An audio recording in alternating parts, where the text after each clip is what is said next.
But I think you got to like pull yourself up by your bootstraps and snap out of it and think like, okay, what's next? Because you're the leader. There's people under you. It's not like it's just you and your company. It's you, your partner, the people under you that are all looking to you for like, okay, boss, like what are the next steps?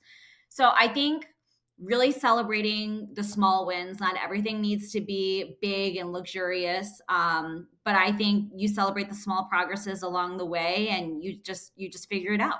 Thanks. That was helpful. And you talking about when you said about leadership, right? I've spoken to a lot of like my friends. Like when you think about leadership and women being in that position, there's separate challenges that comes with it.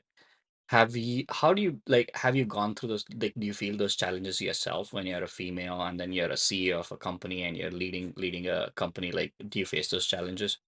Yeah, of course, right? I think the landscape is changing in general for female entrepreneurs, right?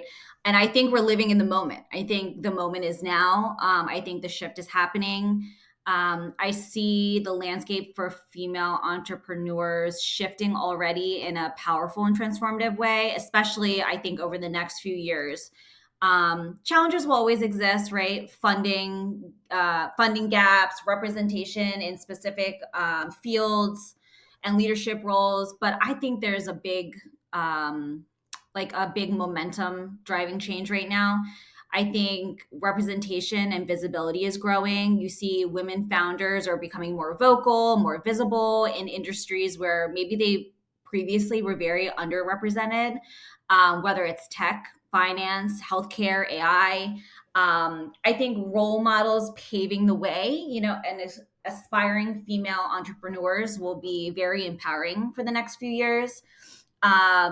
What else? The rise in like community driven success. I think more than ever, women are building ecosystems where they're really supporting each other, which is so huge, right? I think it's easy to kind of want to do it all or kind of want to keep everything to yourself. But when you're in this business type world, that really is not the way it works in the real world. So I think through mentorship, through networking groups, collaborations, the communities, especially woman involved communities, evolve a lot. Um, I see future of entrepreneurship as one of the greatest opportunities, for women, especially in the fields that I listed above. And I think we're seeing a shift now, When especially in AI and healthcare. when I talk to other I don't know how to phrase it, but younger female entrepreneurships, like entrepreneurs, like, I don't know how to ask this question. It might sound a little weird, but the thing is, when I talk to them, they always say that they have to pick between having kids and pick between career. What is your thought process on that? Is it true? Like, is that true? Because I'm not a female, so I wouldn't really understand, like, being in their shoes. So they always say, oh, if we have a kids, our career is almost at halt, so I cannot start anything. Anything I have to plan either should be before having kids or literally after having kids, and they're put in school, they're safe space. So what do you think about that? What's your thought on that? I think it depends, right? Like for me, I have a very supportive family. I have a very supportive husband. And I think that has made a very big difference in my career change path. Um, could I have done this when my kids were super, super young? Maybe. I think it would have been more difficult.